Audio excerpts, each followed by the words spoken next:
Comment réaliser une demande de tarification solidaire? Cette démarche intervient après la création de votre espace personnel. Les personnes en situation de handicap à plus de 50% et qui ne seraient pas éligibles à la tarification solidaire ont tout de même accès aux tarifs réduits sur les 10 voyages. Les personnes en situation de handicap égal ou supérieur à 50% et qui ont besoin d'accompagnement peuvent demander une carte pour une tierce personne qui bénéficiera de la gratuité. Pour être prise en compte, le besoin d'accompagnement doit être mentionné sur la carte CAMI.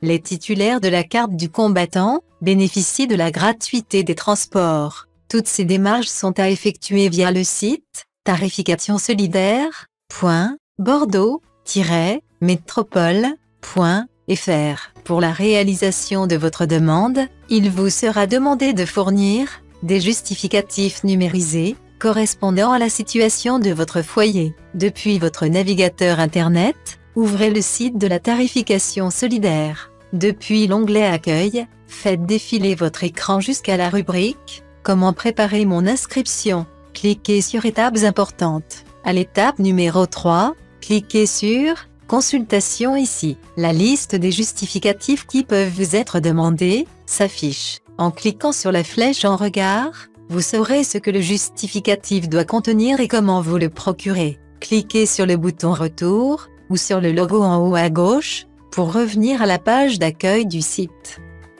Étape numéro 1, définition du statut de votre foyer.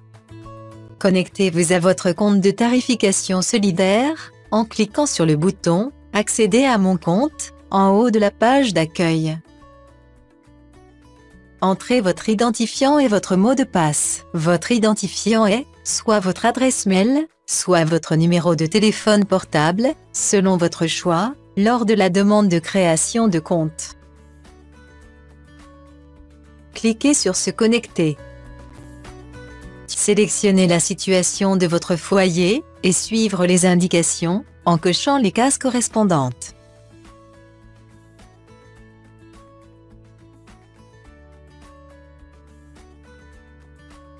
Cochez cette case pour attester de l'exactitude des informations saisies et de la capacité à fournir les justificatifs demandés pour prouver votre situation.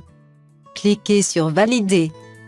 Étape numéro 2, calcul de vos droits. Cette étape consiste à calculer vos droits en renseignant les informations demandées sous réserve de la délivrance des justificatifs. Indiquez votre revenu fiscal de référence. À l'étape précédente, si vous avez déclaré posséder une attestation, CAF ou MSA, il vous sera demandé de saisir votre quotient familial et non pas le revenu fiscal de référence. Indiquez le nombre de représentants légaux du foyer, puis le nombre total d'enfants à charge. Parmi les enfants, saisir dans ce champ le nombre d'enfants en situation de handicap. Si vous hébergez une personne invalide, vous pouvez la compter comme personne à charge en complétant ce champ. Cliquez sur Valider. Puis, cliquez sur Continuer. Étape numéro 3, transmission des justificatifs de votre foyer. Pour le suivi de votre dossier, choisissez le mode de réception de la notification. La notification par mail sera plus rapide que par courrier. Par défaut, elle sera envoyée par courrier, si votre compte a été créé, à partir de votre numéro de portable, sans avoir renseigné de mail.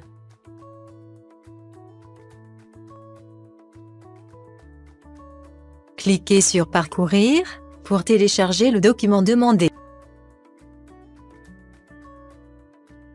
La barre des justificatifs se remplit au fur et à mesure que les documents sont insérés. Elle devient verte lorsqu'ils sont tous chargés. Insérez toutes les pièces justificatives, puis cliquez sur Valider. Étape numéro 4, déclaration des membres du foyer demandeur. Vous et où les membres du foyer sont concernés par la demande, cochez la première case. Seuls les membres du foyer sont concernés, cochez la seconde case. Puis, cliquez sur Valider. Complétez les champs des informations relatives à la personne nommée sur la fiche. puis cliquez sur Valider. Cliquez sur Parcourir pour insérer les justificatifs demandés. Lorsque le justificatif est inséré, le logo pièce à charger se transforme en pièce envoyée avec succès. Pour la photo d'identité, cliquez sur Modifier ma photo. Prenez connaissance des critères à respecter, puis cliquez sur une des options, Prendre une photo avec ma webcam ou Importer.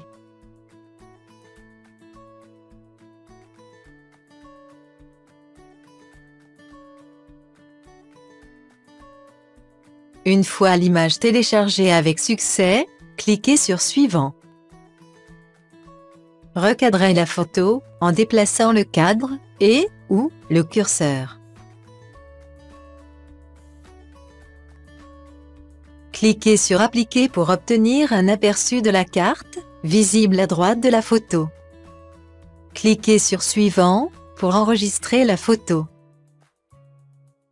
Lorsque tous les documents sont chargés, la barre des justificatifs est verte.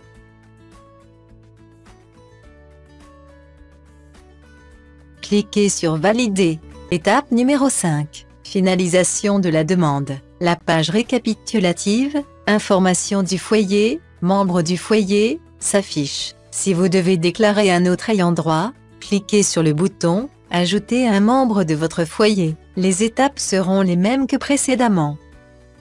Cliquez sur Action pour supprimer ou mettre à jour un ayant droit. Cliquez sur Finaliser ma demande lorsque tous les bénéficiaires, ayants droit, et les justificatifs associés ont été rajoutés. Une dernière vérification des informations communiquées vous est demandée. Vous pouvez toujours revenir à l'étape précédente en cliquant sur le bouton correspondant. Autrement, pour finir, cliquez sur Transmettre ma demande.